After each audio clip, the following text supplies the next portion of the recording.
নবীর উম্মত হওয়ার কারণে গর্ববোধ করো, বড় আনন্দিত, কেক কাটো, র্যালি বের করে ঈদে মিলাদুন নবী পালন করো, কিন্তু মাথায় টুপির খবর নাই। কথা বলো। মুখে লম্বা দাড়ি রাখতে লজ্জা লাগে, গায়ে সুন্নতি পোশাক পরতে লজ্জা লাগে, তোমার বাড়িতে পর্দার খবর নাই। পর্দা করা ফরজ। আল্লাহ রাসূল পর্দার বিধান নিয়ে এসেছিলেন, পর্দার খবর নাই, নামাজের খবর নাই। বাৎসরিক ঈদে মিলাদুন নবী পালন করলা, এইটার নাম ইশকে রাসূল কখনো হইতে পারে না। রাসূল বলেন, লা ইউমিনু আহাদুকুম হাত্তা ইয়াকুনা হাওয়াহু তাবাআন লিমা জিতু বি। বিশ্বনবী রাহমাতুল লিল আলামিন বলেন, উম্মতের দল ততক্ষণ পর্যন্ত ঈমানদার হতে পারবে না, ততক্ষণ পর্যন্ত পরিপূর্ণ ঈমানদার হওয়া সম্ভব হবে না, যতক্ষণ পর্যন্ত আমি রাসূল যা দুনিয়ার জমিনে নিয়ে আসছি, আমি রাসূল যা আল্লাহর পক্ষ থেকে নিয়ে আসছি, ওই জিনিসের আনুগত্য, ওই জিনিসকে যতক্ষণ পর্যন্ত তুমি ফলো করে না চলবা, তুমি যতই বড় বাহাদুর হও, যতই বড় শিক্ষিত হও, টাকা পয়সার মালিক হও না কেন, রাসূলের আনুগত্যতা না করলে রাসূল বলেন তুমি ঈমানদার না। মুসলমান বন্ধুগণ, ও আমার কলেজ ভার্সিটির ছাত্র ভাইরা, ও আমার শিক্ষিত বাবাজিরা, ও আমার ব্যবসায়ী ভাইরা, ও কৃষিজীবীরা, ও মা বোনেরা, কোন রাস্তার দিকে চলতেছো? ওই নবীর কথা কি তোমার মনে পড়ে না? যেই নবী আল্লাহর পক্ষ থেকে আসলেন, এসে ডাক দিলেন, হে আমার উম্মতের দলেরা, তোমরা আসো, আমি রাসূলের পথে চলো। তো আল্লাহ পাক রব্বুল আলামিন আমার পথে চলার কারণে আল্লাহ তোমাদের জন্য জান্নাতের ভিতরে জায়গা বানায়া দিবে। وقال رسول الله صلى الله عليه وسلم لا يؤمن أحدكم حتى يكون هواه تبعا لما جئت به أو كما قال النبي صلى الله عليه وسلم. وقال النبي صلى الله عليه وسلم أيضا من أحب سنتي فقد أحبني ومن أحبني كان معي في الجنة أو كما قال النبي صلى الله عليه وسلم. زبان كل درود السلام بشكري اللهم صل على سيدنا ونبينا وشفيعنا وحبيبنا ومولانا محمد صلى الله عليه وعلى آله وأصحابه وبارك وسلم. শরীফের ফজিলত সম্পর্কে আলোচনা হয়েছে, আমি চাচ্ছি দুরূদ শরীফ পড়ব কার উপরে এই নিয়ে আলোচনা করতে। দুরূদ শরীফ পড়তে হয় কার উপর? একটু সকলে বলুন তো, কার উপর দুরূদ শরীফ পড়তে হয়? রাসূলুল্লাহ সাল্লাল্লাহু আলাইহি ওয়াসাল্লাম। তিনি কে? যিনি হচ্ছেন সমস্ত মাখলুকের মধ্যে সর্বশ্রেষ্ঠ, আল্লাহ সুবহানাহু ওয়া তাআলার প্রিয় হাবিব, যার নাম হচ্ছে মুহাম্মাদুর রাসূলুল্লাহ সাল্লাল্লাহু আলাইহি ওয়াসাল্লাম। সেই নবীজির নিয়ে কিছু আলোচনা করতে চাই, এজন্য যে ওই রাসূল হচ্ছেন আমার আপনার জন্য, তামাম পৃথিবীর জন্য, কুল কায়নাতের জন্য রহমত হিসাবে আল্লাহ পাক তাকে প্রেরণ করেছেন। সুবহানাল্লাহি বিহামদিহি।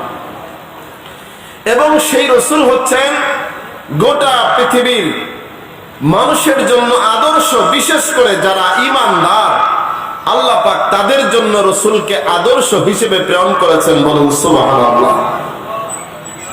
ওই রাসূলকে যারা আদর্শ হিসাবে গ্রহণ করবে এবং মনে প্রাণে বিশ্বাস করবে, মানবে, ভালোবাসবে, আল্লাহ পাক দুনিয়ার জীবনকে তাদের জন্য সুন্দর করে দেবেন এবং আল্লাহ পাক রব্বুল আলামিন তাদের জন্য আখিরাতে জান্নাতের মেহমান বানিয়ে দেবেন।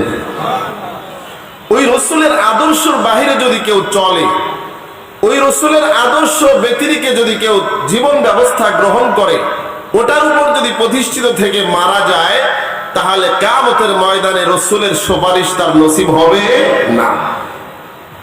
আমি জানতে চাই, এই দুনিয়ার জমিনে আমাদের আশা, আর এই দুনিয়ার জমিনটা কি আমাদের জন্য শেষ, নাকি আরো কোনো জীবন আছে? আমাদের জীবন যে চিরস্থায়ী না, এ কথা আর কারো বলার অপেক্ষা রাখে না, জানার অপেক্ষা রাখে না। বাস্তবতার দিকে তাকালেই বোঝা যায়, কারণ আমাদের আগে যারা ছিলেন তারা কি আছেন?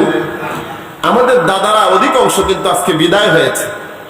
দাদার বাবার দিকে যদি তাকাই, তারা তো নাই। তাদের বাবার দিকে যদি তাকাই, তারাও নাই। তথা আজকে যারা আমরা আছি, 50 থেকে 100 বছর পরে একজনও মনে হয় আর থাকা হবে না। ঠিক আমাদের আগে যারা 100 বছর আগে ছিলেন, 50 বছর আগে ছিলেন, তারা আজকে একজনও মনে হয় না।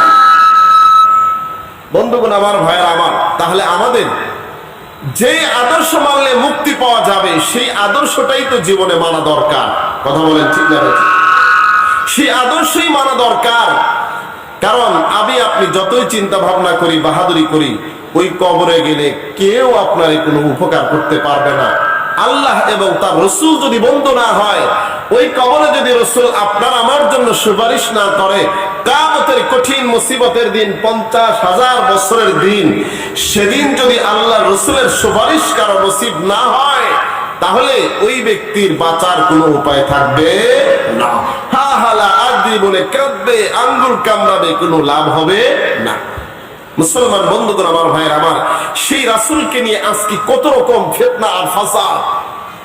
রাসূলুল্লাহ সাল্লাল্লাহু আলাইহি ওয়াসাল্লাম যে সবার শ্রেষ্ঠ, সমস্ত নবীদের শ্রেষ্ঠ, সমস্ত কুল কায়নাতের মধ্যে শ্রেষ্ঠ, এতে কোনো সন্দেহ আছে? আমরা কি এটা অস্বীকার করি? এবং রাসূলুল্লাহ সাল্লাল্লাহু আলাইহি ওয়াসাল্লামকে কিভাবে মানতে হবে, সেটা কি আল্লাহ পাক বলেন নাই? বলছেন। আল্লাহ পাক বলছেন যে যদি কেউ আমাকে ভালোবাসতে চাও, মোহাব্বত করতে চাও, তাহলে আমি শর্ত দিলাম, আমার নবীকে আনুগত্য করে চলতে হবে। ঠিক কিনা বলেন? আল্লাহ পাক বলছেন, বিসমিল্লাহির রহমানির রহিম, কুল ইন কুনতুম তুহিব্বুনাল্লাহ ফাত্তাবিউনি ইউহিব্বুকুমুল্লাহ ওয়া ইয়াগফির লাকুম যুনুবাকুম আল্লাহু গফুরুর রহিম। মুসলমান ইমানদার আল্লাহর গোলাম, আল্লাহ পাক রব্বুল আলামিন আমার আপনার জন্য সুন্দর করে বলে গেছেন রাসূলকে কেমন করে মানতে হবে। আমার আল্লাহ রব্বুল আলামিনকে যদি আমরা মোহাব্বত করতে চাই আর ভালোবাসতে চাই, যিনি আমাদের স্রষ্টা, কুল কায়নাতের স্রষ্টা, ওই রব্বুল আলামিনকে যদি আমরা ভালোবাসতে চাই, রব্বুল আলামিন শর্ত জুড়ে দিলেন, শর্ত লাগিয়ে দিলেন, দুনিয়ার বান্দা বান্দিরা, আমারে যদি মোহাব্বত করতে চাও আর ভালো যদি বাসতে চাও, তাহলে আমি যেই রাসূল তোমাদের কাছে প্রেরণ করেছি, রাসূল আপনি তাদেরকে বলে দেন, আপনার উম্মত উম্মতীদেরকে বলে দেন, আপনার যারা উম্মত আছে এদেরকে বলে দেন, তারা যদি আমি আল্লাহকে ভালোবাসতে চাই আর মুহাব্বত করতে চাই, তাহলে যেন আপনি নবীর অনুগত্য করে, অনুসরণ করে। যদি আপনাকে অনুসরণ আর অনুকরণ করে, আপনার যদি অনুসরণ করে চলে, আনুগত্যতা নিয়ে যদি চলে গো নবী, আমি আল্লাহ ওয়াদা করলাম আপনার ওই উম্মতদেরকে, আমার ওই বান্দা বান্দীদেরকে আমি জীবনে ভালোবাসবো। সুবহানাল্লাহ। শুধু তাই না, আপনি নবীকে অনুসরণ করার কারণে আমি আল্লাহ ভালো তো বাসবই। 2 নম্বর পুরস্কার আমি আল্লাহ ওই বান্দা বান্দিগুলো আপনাকে মানার কারণে, আপনার আদর্শ দিয়ে জীবন যাপন করার কারণে, আপনার উম্মতদের জীবনের সমস্ত গুনাহ আমি আল্লাহ মাফ করে দিব। মুসলমান চিল্লানা, মুসলমান বুঝলা না, আজকে নবীকে নিয়ে ইখতিলাফ করতে করতে শেষ। নবীকে কেমন করে ভালোবাসতে হবে, নবী কিসের তৈরি, নবীকে কি রকম করতে হবে, এই নিয়ে ব্যস্ত হয়ে পড়লা, কিন্তু নবীর আদর্শ মানার চিন্তা করলা না। কিয়ামতের কঠিন মুসিবতের দিন এই প্রশ্ন কখনোই করা হবে না নবীকে কি দিয়ে বানানো হয়েছে। কথা বলেন ঠিক না ভাই? ঠিক। নবী কিসের তৈরি এই নিয়ে আগে প্রশ্ন করা হবে। নবীর মিলাদুন নবী পালন করছো কিনা এই নিয়ে কি প্রশ্ন করা হবে? না না। তবে নবীর আদর্শ মানছো কিনা, নবীর আদর্শ তোমার ভিতরে আছে কিনা এই নিয়ে প্রশ্ন করা হবে কি হবে না? মান হাযার রাজুল আল্লাযী বুইসা ফীকুম, এই ব্যক্তিকে যাকে তোমাদের কাছে প্রেরণ করা হয়েছিল বলো।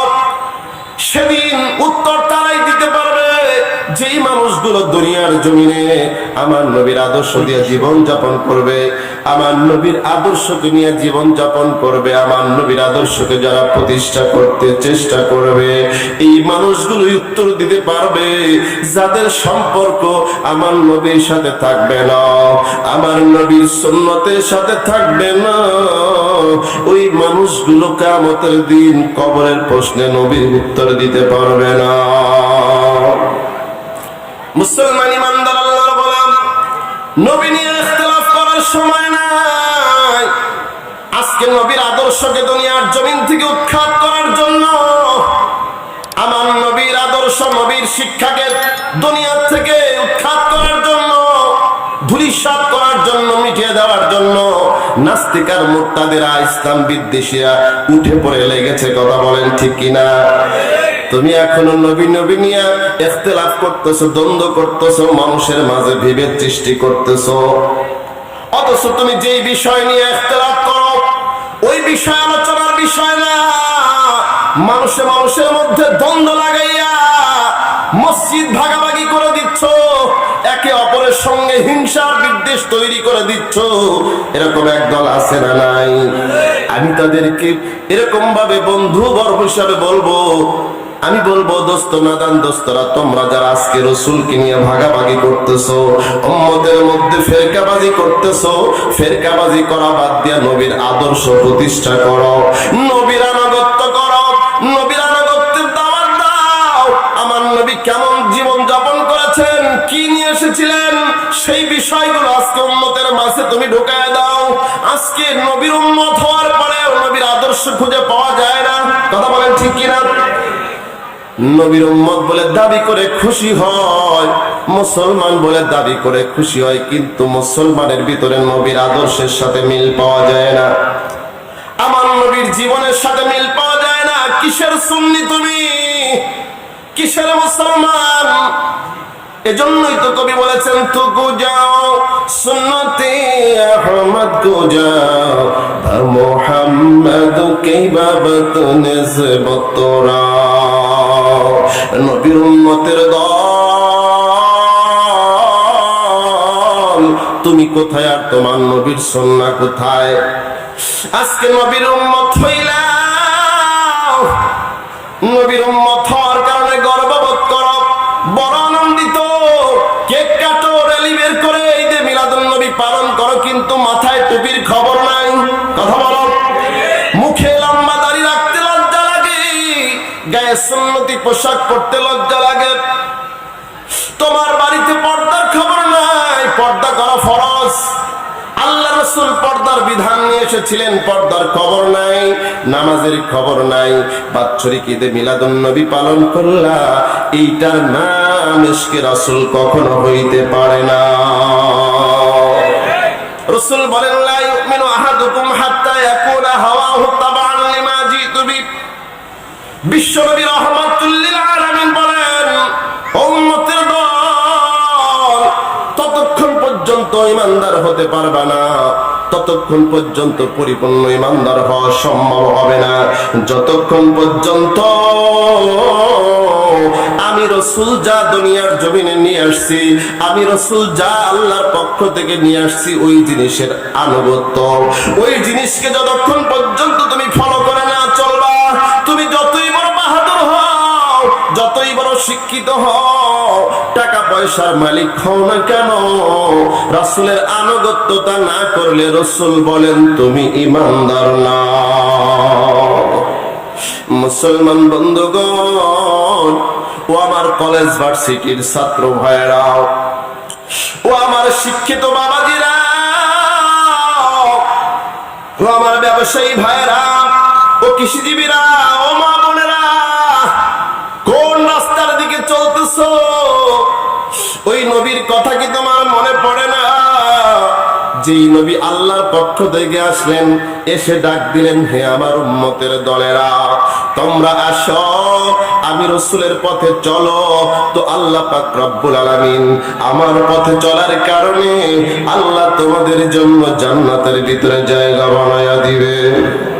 মুসলমান ইমানদার বুঝতে না, রাসূলের আদর্শকে বাদ দিয়া আজকে পুরুষেরা, যুবকেরা ম্যারাডোনা আর সাকিব আল হাসানের দলকে চলে গেল, ঠিক কিনা বলেন? মুসলমান বন্ধুগণ, আমার ভাইরা, তুমি ঈদে মিলাদুন নবী নিয়ে ব্যস্ত, কিন্তু যখন বিশ্বকাপ খেলা চলে আসে ওই সময় তো নবীর কথা মনে থাকে না। গান বাদ্য বাজনার আড্ডা যখন শুরু হয়ে যায় ওই সময় তো তোমার নবীর কথা মনে থাকে না। কথা বলো ঠিক না ঠিক? আমার নবী তো এমন নবী, যেই নবী গান বাদ্য বাজনার আওয়াজ পাইলে দূর থেকে কানের ভিতরে আঙ্গুল দিয়া দিতেন, ঠিক কিনা বলে? আর আজকে নবীর উম্মত হইয়া মুসলমান বলে দাবি করো, নবীর উম্মত বলে দাবি করো, আর বাড়িতে বক্স বাজায় বাজায় আনন্দ করে, আছে না নাই? বলেন তো দেখি, তাহলে নবীর আদর্শের সাথে কি মিল আছে? বলেন, নবীর আদর্শের সাথে মিল আছে না? এজন্য মুসলমান আমাদেরকে মানতে হবে কার আদর্শ? রাসূলের আদর্শ। আল্লাহর হুকুম আর রাসূলের আদর্শ যদি কেউ মানে, আল্লাহ পাক রব্বুল আলামিন ওই ব্যক্তিদের হাসর নাসর নবীদের সাথেই করবে। বলেন সুবহানাল্লাহ বিহামদি।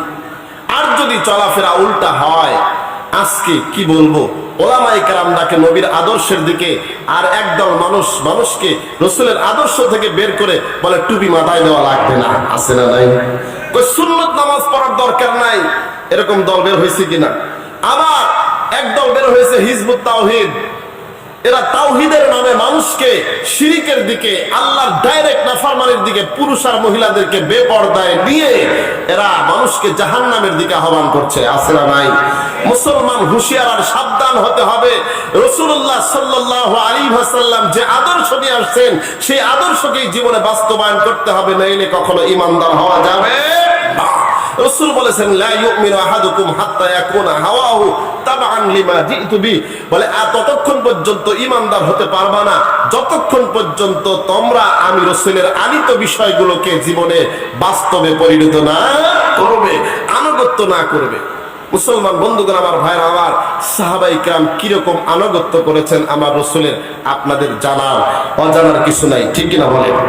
হযরত আবু বকর সিদ্দিক রাদিয়াল্লাহু তাআলা আনহুকে আমার নবীজি রাহমাতুল লিল আলামিন শুধুমাত্র একদিন বলেছিলেন যে, ও আবু বকর, যে কোনো সময় হিজরত করা লাগতে পারে, মক্কা থেকে মদিনায় যাওয়া লাগতে পারে। বলে আল্লাহর রাসূলের সেই কথাটা সে এমন ভাবে ফলো করেছে, এমন ভাবে মেনেছে, বলে 6 মাস পর্যন্ত সে রাত্রিবেলায় বিছানার সাথে পিঠ লাগায় নাই। সুবহানাল্লাহ। এটার নাম হচ্ছে আনুগত্য। আর রাসূলের আনুগত্য সাহাবায়ে কেরাম করে দেখিয়েছেন। আজকে আমার আপনার সন্তানদের রাসূলের আনুগত্য ভালো লাগে না, বলে মুখে দাড়ি রাখতে লজ্জা লাগে, তুমি কিসের মুসলমান, আমি কিসের মুসলমান হলাম? এটাকে আফসোস করা দরকার না? মুসলমানের মা বোনদের অবস্থা দেখলে মনে হয় যে এরা মুসলমান কিনা তাই সন্দেহ। আজকে রাস্তাঘাটে চলাফেরা দেখলে সেই রাসূলের স্ত্রী, তার রাসূলের মেয়ে ফাতিমাতুজ জাহরার সাথে এদের কোন রকম কোন সম্পর্ক পাওয়া যায় না। অকারনা ফি বুয়ুতিকুন্না ওয়ালা তাবাররাজনা তাবাররুজাল জাহিলিয়াতিল উলা। আল্লাহ পাক বললেন যে, হে দুনিয়ার নারীরা, তোমরা ঘরের ভিতরে থাকো, তোমাদের প্রয়োজনের কারণে যদি বের হতে হয় তবে জাহিলি যুগের নারীদের মতো তাবাররুজ করে কখনো বের হয়ো না। সাজসজ্জা করে অন্য মানুষ তোমার প্রতি আকৃষ্ট হয় এমন অবস্থায় তুমি কখনোই বের হয়ো না। যদি বের হতে হয় পর্দা করে, শালীনতার সাথে, ভদ্রতার সাথে, তোমার আকার আকৃতি যেন কেউ বুঝতে না পারে এমন ভাবে বের হওয়ার কথা কে জানিয়েছেন? আল্লাহ। যেরকম কে জানিয়েছেন? আল্লাহ পাক রব্বুল আলামিন। মুসলমান বন্ধুগণ, আমার ভাইয়ের, আমার যে কথা বলতেছিলাম, রাসূলুল্লাহ সাল্লাল্লাহু আলাইহি ওয়াসাল্লামকে নিয়ে কি আমার আপনার দ্বন্দ্ব করা চলবে? বরং আমাকে আপনাকে মানতে হবে রাসূলের আদর্শ।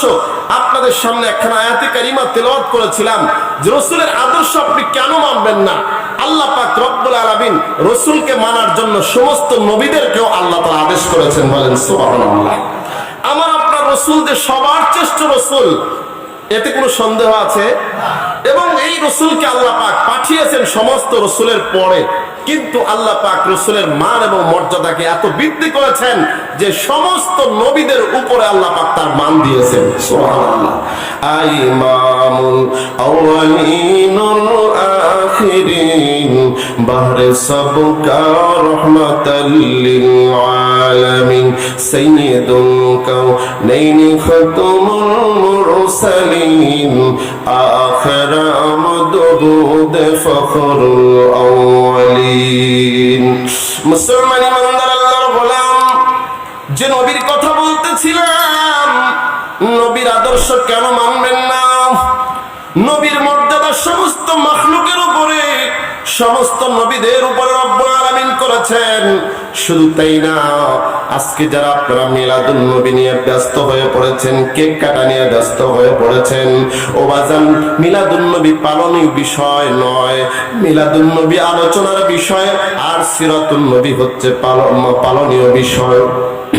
সিরাতুন নবী পালনীয় বিষয়, এইটার আলোচনা বেশি হওয়া দরকার।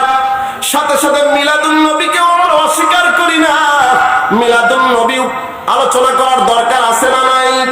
কারণ নবীর আলোচনা যত হবে, যত করা হবে, আল্লাহ সুবহানাহু ওয়া তাআলা নবীর আলোচনা করার কারণে উম্মতের আমলনামায় তত সওয়াব লিখে দিবেন। জোরে বলুন সুবহানাল্লাহ। আল্লাহ পাক বলেন, ওয়া রাফা'না লাকা যিকরাক, হে রাসূল, আপনার আলোচনাকে আমি সম্মানিত করেছি, উঁচা করেছি। আল্লাহ রসুলের আলোচনা, আল্লাহ রসুলের জিকির আল্লাহ পাক এত উঁচা করেছেন, আল্লাহর নামের সাথে আমার নবীর নামকে যুক্ত করেছেন। বলেন সুবহানাল্লাহ। কালিমার মধ্যে আমার নবীর নাম, আমার নবীর নাম আযানের ভিতরেও আছে না নাই? শুধু তাই না, বিশ্বের আনাচে কানাচে সব জায়গায় আছে। ওই রসুলকে আপনি কেন মানবেন না? আল্লাহ পাক রূহের জগতেও আমার নবীর আলোচনা করেছেন। সুবহানাল্লাহ।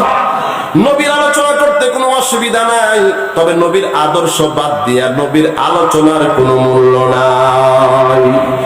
নবীর জন্মে খুশি হয়েছিল আবু তালেব, নবীকে সারা জীবন ভালোবেসেছে আবু তালেব, কিন্তু আবু তালেব আদর্শ না মানার কারণে আবু তালেব জাহান্নামের আগুন থেকে বাঁচতে পারে নাই। মুসলমান বন্ধুরা, আমার ভাইয়েরা, আমার নবীর শান এবং মান কত! রূহের জগতেও আল্লাহ পাক আমার নবীর আলোচনা নবীদেরকে নিয়ে করেছিলেন। আল্লাহু আকবার।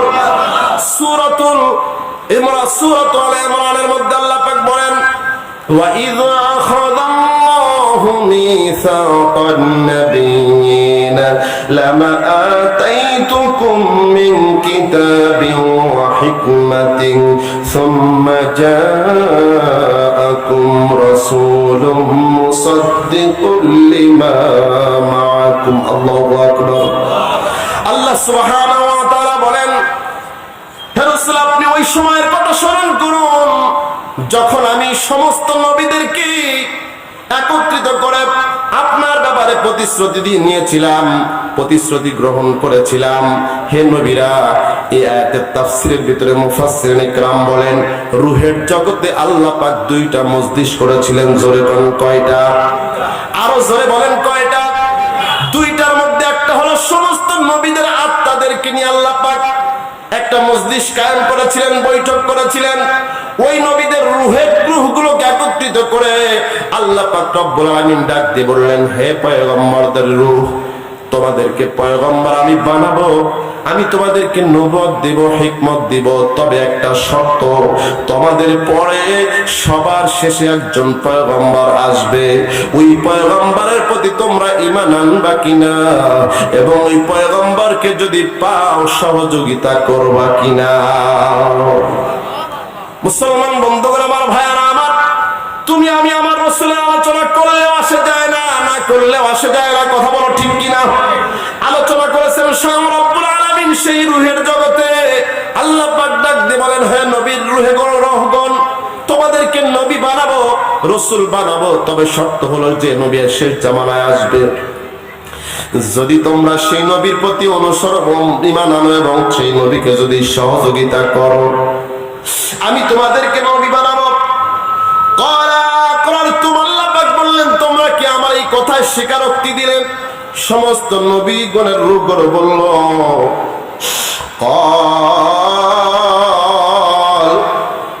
ক্বালু আতরারনা, তারা বলল যে আমরা সবাই স্বীকারোক্তি দিলাম। আয় আল্লাহ, আমরা ওই নবী যদি আসে ঈমান আনবো এবং তাকে সাহায্য করব।